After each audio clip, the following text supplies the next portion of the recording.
ओम शांति। 24 मार्च 2025 के ईश्वरीय महावाक्य। पहले एक नज़र मुरली के मुख्य पॉइंट पर। बाबा ने कहा, याद के लिए एकांत की बहुत ज़रूरत है। जितना तुम एकांत व शांत में बाप की याद में रह सकते हो, उतना झुंड में नहीं रह सकते हो। पहला शत्रु है देह अभिमान। बाप को याद करने के बदले देह को याद कर लेते हैं। इसको देह का अहंकार कहा जाता है। बाप कहते हैं, मैं अल्पकाल के लिए मनोकामना पूरी कर देता हूँ, साक्षात्कार कराता हूँ, बाकी मैं इनसे मिलता नहीं हूँ। कुमारियों को तो संग दोष से बहुत बचना है।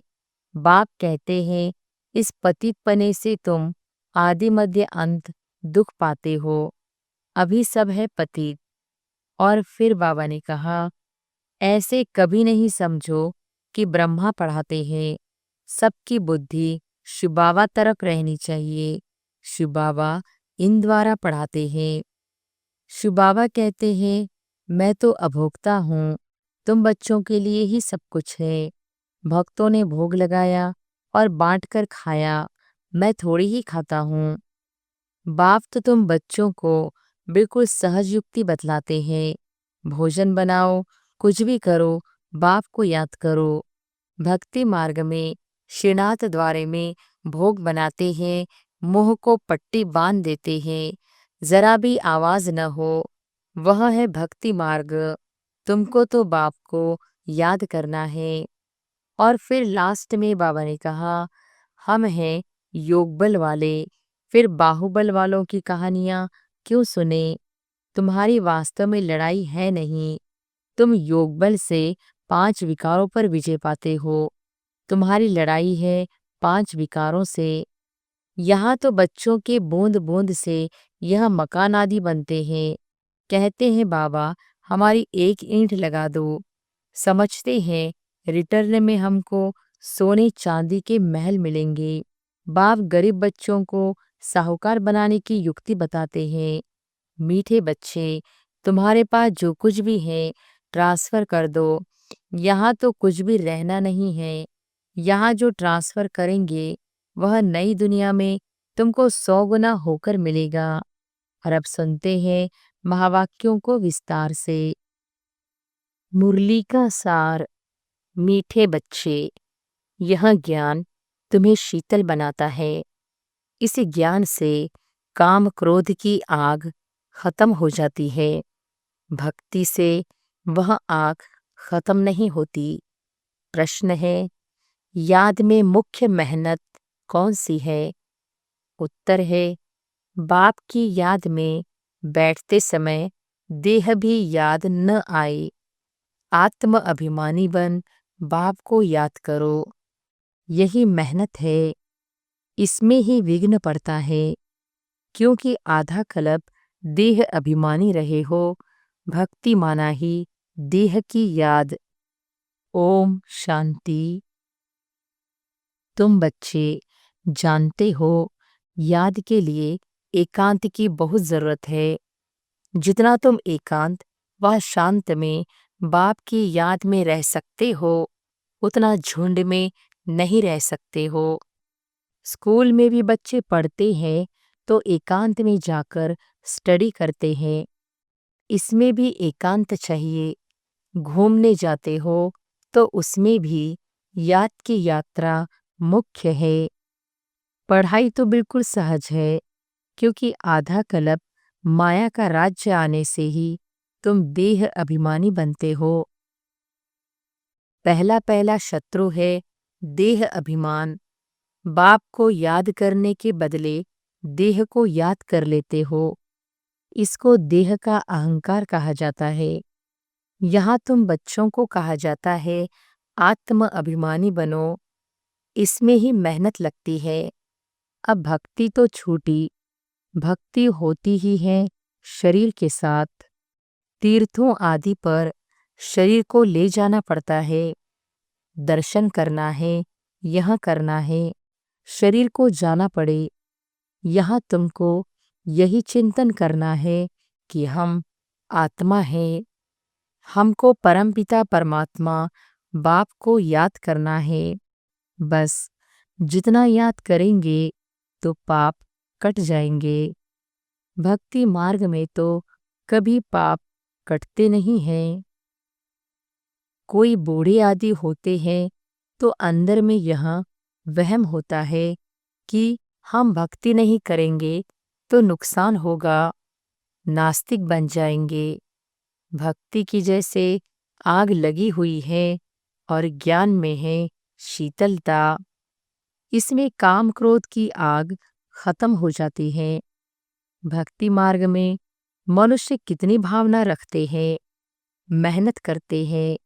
समझो, बद्रीनाथ पर गए, मूर्ति का साक्षात्कार हुआ, फिर क्या झट भावना बन जाती है। फिर बद्रीनाथ के सिवाय और कोई की याद बुद्धि में नहीं रहती। आगे तो पैदल जाते थे। बाप कहते हैं, मैं अल्पकाल के लिए मनोकामना पूरी कर देता हूँ, साक्षात्कार कराता हूँ। बाकी मैं इनसे मिलता नहीं हूँ। मेरे बिगर वर्षा थोड़ी ही मिलेगा। वर्षा तो तुमको मेरे से ही मिलना है ना। यहाँ तो सभी देहधारी है। वर्षा एक ही बाप रचता से मिलता है। बाकी जो भी है जड़ अथवा चैतन्य, वह सारी है रचना। रचना से कभी वर्षा मिल न सके। पतित पावन एक ही बाप है। कुमारियों को तो संग दोष से बहुत बचना है। बाप कहते हैं, इस पतित पने से तुम आदि मध्य अंत दुख पाते हो। अभी सब है पतित, तुम्हें अभी पावन बनना है। निराकार बाप ही आकर तुमको पढ़ाते हैं। ऐसे कभी नहीं समझो कि ब्रह्मा पढ़ाते हैं। सबकी बुद्धि शिव बाबा तरफ रहनी चाहिए। शिव बाबा इन द्वारा पढ़ाते हैं। तुम दादियों को भी पढ़ाने वाला शिव बाबा है। उनकी क्या खातिरी करेंगे। तुम शिव बाबा के लिए अंगूर आम ले आते हो। शिव बाबा कहते हैं, मैं तो अभोक्ता हूँ, तुम बच्चों के लिए ही सब कुछ है। भक्तों ने भोग लगाया और बांटकर खाया, मैं थोड़ी ही खाता हूँ। बाप कहते हैं, मैं तो आता ही हूँ तुम बच्चों को पढ़ाकर पावन बनाने। पावन बनकर तुम इतना ऊंच पद पाएंगे। मेरा धंधा यहाँ है। कहते ही है शिव भगवानुवाच। ब्रह्मा भगवानुवाच तो कहते नहीं है, ब्रह्मा वाच भी नहीं कहते हैं। भला यह भी मुरली चलाते हैं, परंतु हमेशा समझो शिव बाबा चलाते हैं। किसी बच्चे को अच्छा तीर लगाना होगा तो खुद प्रवेश कर लेंगे। ज्ञान का तीर तीखा गाया जाता है ना। साइंस में भी कितनी पावर है। बॉम्ब शादी का कितना धमाका होता है। तुम कितनी साइलेंस में रहते हो। साइंस पर साइलेंस विजय पाती है। तुम इस सृष्टि को पावन बनाते हो, पहले तो अपने को पावन बनाना है। ड्रामा अनुसार पावन भी बनना ही है, इसलिए विनाश भी नूंदा हुआ है। ड्रामा को समझकर बहुत हर्षित रहना चाहिए। अभी हमको जाना है शांति धाम। बाप कहते हैं, वह तुम्हारा घर है। घर में तो खुशी से जाना चाहिए ना। इसमें देही अभिमानी बनने की बहुत मेहनत करनी है। इस याद की यात्रा पर ही बाबा बहुत जोर देते हैं। इसमें ही मेहनत है। बाप पूछते हैं, चलते फिरते याद करना सहज है या एक जगह बैठकर याद करना सहज है। भक्ति मार्ग में भी कितनी माला फेरते हैं, राम राम जपते रहते हैं, फायदा तो कुछ भी नहीं। बाप तो तुम बच्चों को बिल्कुल सहज युक्ति बतलाते हैं। भोजन बनाओ, कुछ भी करो, बाप को याद करो। भक्ति मार्ग में श्रीनाथ द्वारे में भोग बनाते हैं, मोह को पट्टी बांध देते हैं, जरा भी आवाज न हो, वह है भक्ति मार्ग। तुमको तो बाप को याद करना है। वो लोग इतना भोग लगाते हैं, फिर वह कोई खाते थोड़ी है। पंडे लोगों के कुटुंब होते हैं, वह खाते हैं। तुम यहाँ जानते हो, हमको शिव बाबा पढ़ाते हैं। भक्ति में थोड़े ही यह समझते हैं कि हमको शिव बाबा पढ़ाते हैं। भला शिव पुराण बनाया है, परंतु उनमें शिव पार्वती, शिव शंकर सब मिला दिया है। वह पढ़ने से कोई फायदा नहीं होता है। हर एक को अपना शास्त्र पढ़ना चाहिए। भारतवासियों की है एक गीता, क्रिश्चियन का बाइबल एक होता है। देवी देवता धर्म का शास्त्र है गीता, उसमें ही नॉलेज है।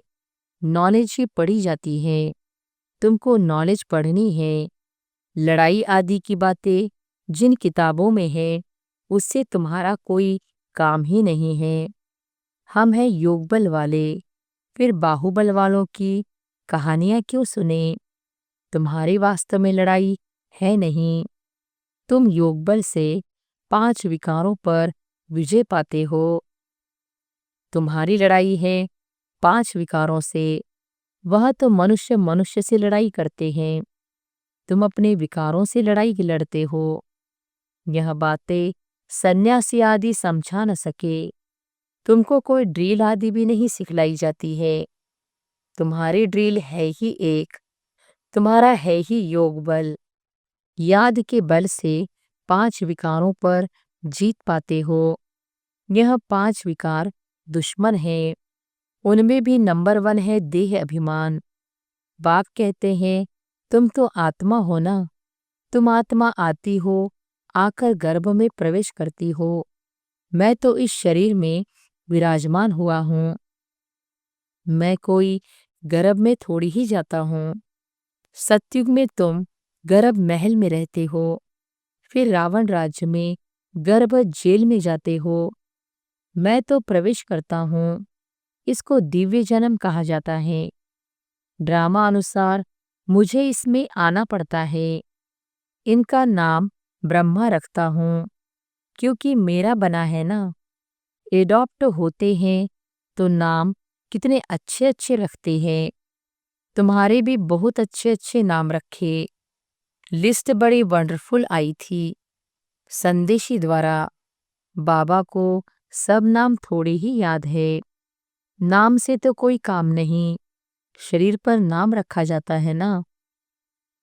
अब तो बाप कहते हैं, अपने को आत्मा समझो, बाप को याद करो। बस तुम जानते हो, हम पूज्य देवता बनते हैं, फिर राज्य करेंगे, फिर भक्ति मार्ग में हमारे ही चित्र बनाएंगे। देवियों के बहुत चित्र बनाते हैं। आत्माओं की भी पूजा होती है। मिट्टी के शालिग्राम बनाते हैं, फिर रात को तोड़ डालते हैं। देवियों को भी सजा कर पूजा कर फिर समुद्र में डाल देते हैं। बाप कहते हैं, मेरा भी रूप बनाकर खिला पिलाकर फिर मुझे कह देते ठिक्कर भीतर में है। सबसे दुर्दशा तो मेरी करते हैं। तुम कितने गरीब बन गए हो।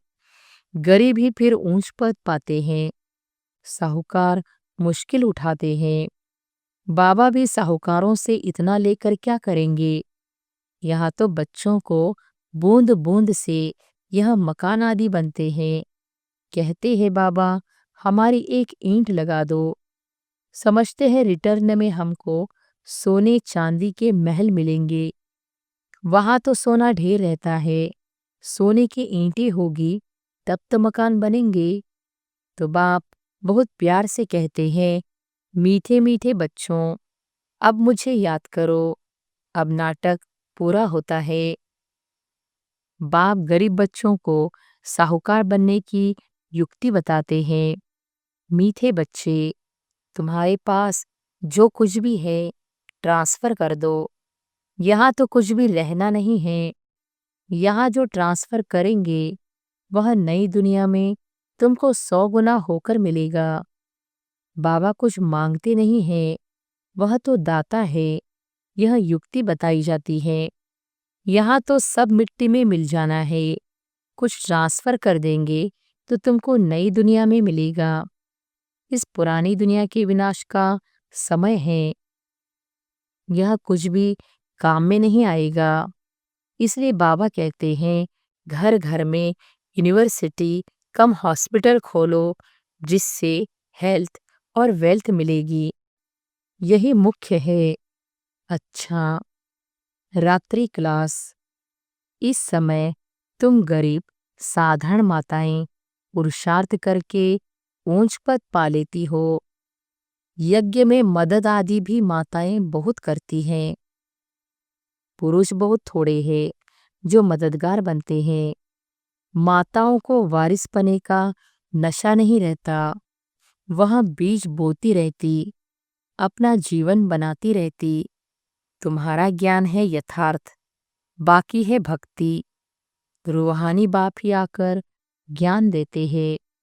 बाप को समझे तो बाप से वर्षा जरूर लेवे।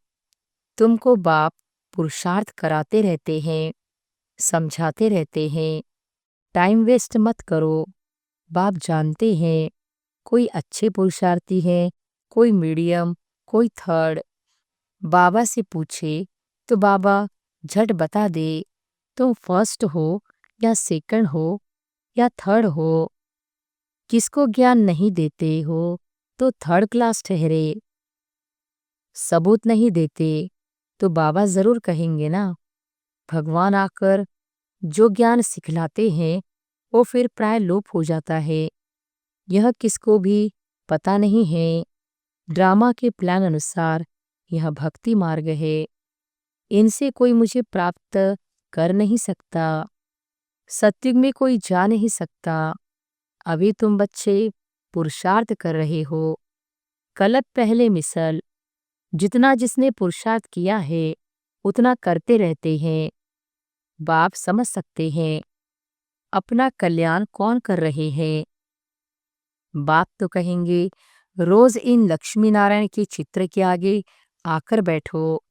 बाबा आपकी श्रीमत पर यह वर्षा हम जरूर लेंगे। आप सामान बनाने की सर्विस का शौक जरूर चाहिए। सेंट्रेस वालों को भी लिखता हूँ। इतने वर्ष पढ़े हो, किसको पढ़ा नहीं सकते हो तो बाकी पढ़े क्या हो। बच्चों की उन्नति तो करनी चाहिए ना। बुद्धि में सारा दिन सर्विस के ख्याल चलने चाहिए। तुम वानप्रस्थी हो ना। वानप्रस्थियों के भी आश्रम होते हैं। वानप्रस्थियों के पास जाना चाहिए। मरने के पहले लक्ष्य तो बता दो। वाणी से परे तुम्हारी आत्मा जाएगी कैसे। पतित आत्मा तो जा न सके। भगवानु वॉच मामेकम याद करो तो तुम वानप्रस्थ में चले जाएंगे।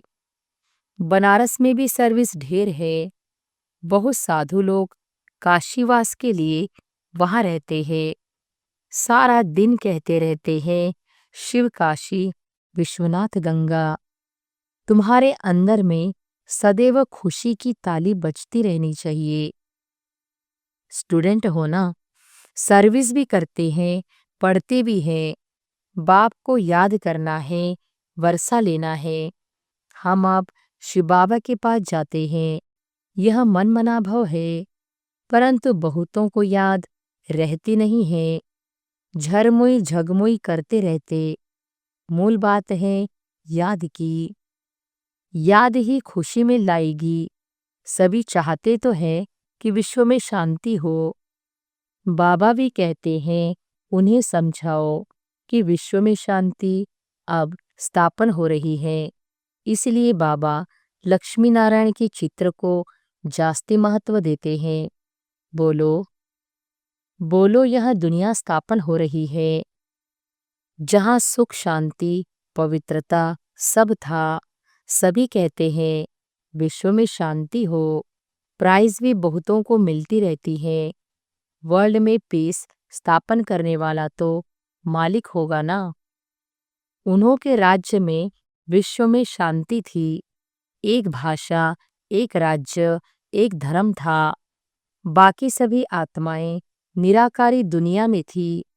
ऐसी दुनिया किसने स्थापन की थी? पीस किसने स्थापन की थी? फॉरेनर्स भी समझेंगे, यह पैराडाइज था, इन्हों का राज्य था। वर्ल्ड में पीस तो अब स्थापन हो रही है। बाबा ने समझाया था, प्रभात फेरी में भी यह लक्ष्मीनारायण का चित्र निकालो, जो सभी के कानों में आवाज पड़े कि यह राज्य स्थापन हो रहा है। नरक का विनाश सामने खड़ा है। यह तो जानते हैं, ड्रामा अनुसार शायद देरी है, बड़ों बड़ों के तकदीर में अभी नहीं है, फिर भी बाबा पुरुषार्थ कराते रहते हैं। ड्रामा अनुसार सर्विस चल रही है। अच्छा, गुड नाइट।